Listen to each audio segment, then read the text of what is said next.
If you own the Canon R50, congratulations, because you just bought one of the best cameras for beginner YouTubers, content creators, even aspiring filmmakers on the planet. Hold up. Before you start typing furiously away, I'm not saying it's the best camera on the planet. What I'm saying is that for the money, it's ridiculously good. The Canon R50 shoots beautiful 4K video. Obviously, it's got great autofocus, great image quality overall, and those Canon colors. Mwah, chef's kiss. They're beautiful. And best of all, it doesn't require you to sell a kidney in order to afford it. But here's the thing. Most people aren't getting the quality out of the R50 that camera is capable of giving you. Not because the camera isn't good, but because they're making a few common mistakes. But listen, I've made every single one of those mistakes. So today, I'm going to walk you through the 5 biggest mistakes that Canon R50 owners make, and more importantly, how to fix them. Now look, you're going to want to stick around till the end, specifically if you're thinking about selling the R50 in order to fund your upgrade to the R50V. After owning both of those cameras, there's one thing that I discovered that might make you change your mind. All right, let's start with the one that usually gets me in trouble whenever I talk about that kit lens on the Canon R50, the RFS 18-45. Now, before Canon lawyers show up at my house, let me be clear. The kit lens isn't terrible. It's actually kind of useful for travel, family photos, and getting started. But the mistake is thinking that that lens represents what the Canon R50 is capable of giving you. It doesn't. The biggest problem is that it's dark, right? At 18 millimeters, you're already at f4.5. Zoom in just a little bit, and you're at f6.3. That ain't great for indoor video, and it certainly isn't great for blurry backgrounds. And it's definitely not helping you get that cinematic look, right? Look, the first time I put the Sigma 16 millimeter f1.4 on my R50, man, it felt like I bought an entirely different camera. Suddenly, I had better low-light performance. I had more background blur. I had sharper image quality overall, just a more professional-looking video. So if you're trying to improve your YouTube videos, upgrade your lens before upgrading your camera, especially those of you wanting to upgrade to the R50V. Look, you're going to learn for yourself that a better lens can completely transform the quality of your content.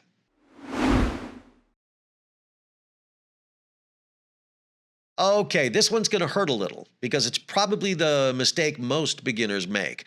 Let's pretend you buy a camera.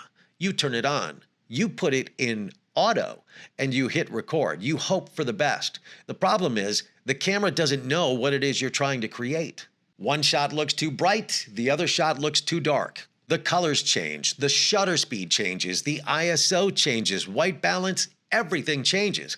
And your footage ends up looking inconsistent. Instead, all you have to do is learn these 3 basic settings: shutter speed, aperture, and ISO. That's it. Now, for most YouTube videos, I always recommend 24 frames a second. That means your shutter speed should be at 1/50, and then take your ISO as low as it can go. Once you understand those 3 settings, your video quality improves almost immediately. And honestly, it's way easier than people make it sound. Matter of fact, I've got a video down below. It's my first or my second video on this channel showing you how to set up the R50 for those settings.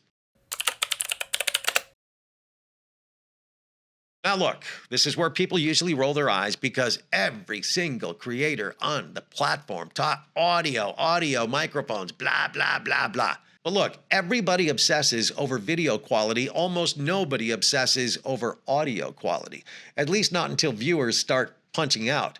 But here's the truth. You can shoot with a Canon R50. You could shoot with an R50V. You could shoot with a $5,000 cinema camera. It doesn't matter. If your audio sounds like you're talking through a drive-through speaker from 1987, and I know because I was there, people are bouncing. That's it. One of the best upgrades that you can make is by adding an external microphone, especially a wireless one like this guy. This is the DJI Mic Mini. Good audio instantly makes your videos feel more professional. Now, most viewers won't know why your video feels better. They'll just know it does. $59, you can't beat it.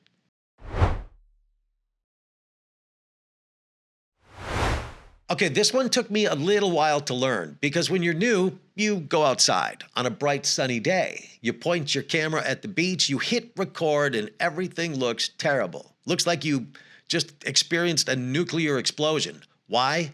Because the camera is fighting the sun. To maintain proper exposure, your shutter speed climbs through the roof and your footage starts looking choppy and unnatural. That's where this comes in, a neutral density filter. Think of this. God, I do not want to say this because you've heard it 1,000 times, but I have to for the noobs. This is like having sunglasses for your lens. Don't! I know, I'm sorry, but it lets you keep your shutter speed where it belongs while maintaining proper exposure. For example, 24 frames a second, your shutter speed needs to be at 1/50. That's slow. That lets a lot of light onto your sensor, and we have to stop some of that light from hitting the sensor. I love this one. This is the Neewer. And for $35, here's why I love this one so much. Because it's actually two. This first part gives you 2 to 5 stops. But if you need more than that, this is an ND32. Put them together and you've got 9 stops of neutral density. I love this thing. I'll leave a link for it down below. Look, if you've ever wondered why outdoor professional video just looks smoother and more cinematic, it's because of one of these. Get yourself one of these.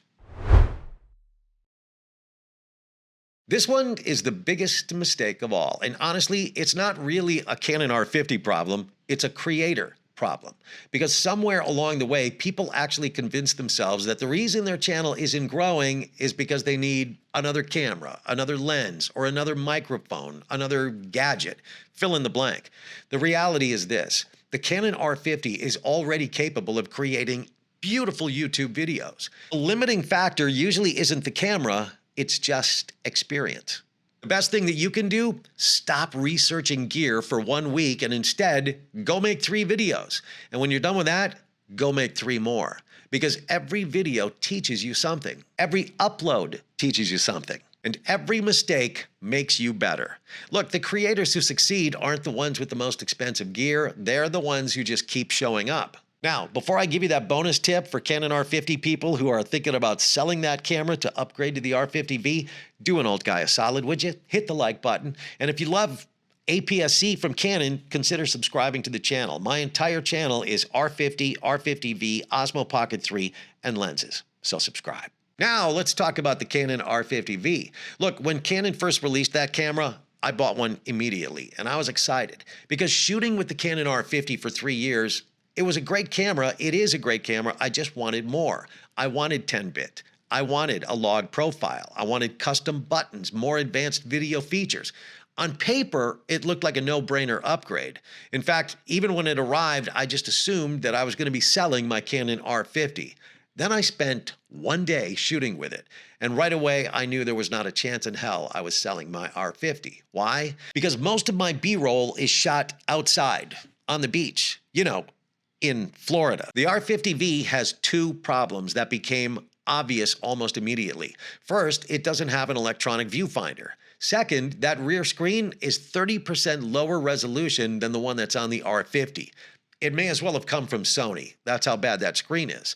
Now, that might not sound like a big deal to you, but trust me, outside in the bright sunlight, it's a huge deal. In fact, it's such a big deal, I had to buy an external monitor just so I could reliably shoot B-roll outside. But now I've got more gear, I've got more batteries, I had to spend more money, more crap to worry about, and more things to carry. But here's the funny part. For talking head videos like we're doing here inside my studio, I absolutely use the Canon R50V. The 10-bit color, the extra video features, they're fantastic. But when I shoot B-roll outside on the beach, I never grab that camera, ever. It's just too big of a pain in the rear end. I always grab the Canon R50 every single time.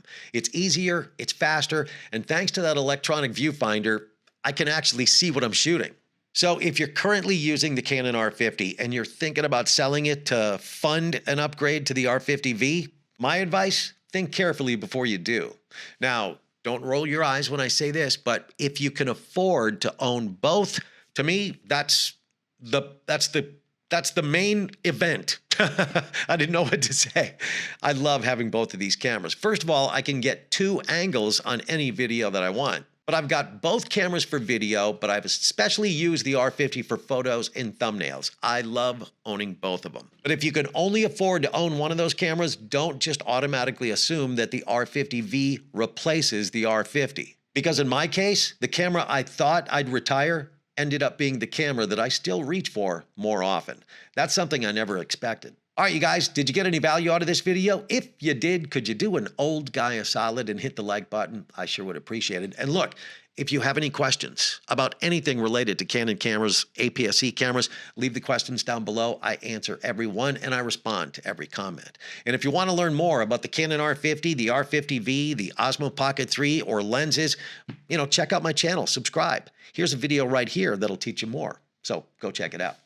My name's Bo, and I gotta go. I will see you in the next video. Thank you for watching. I appreciate it. I'll see you back here next week. Take care.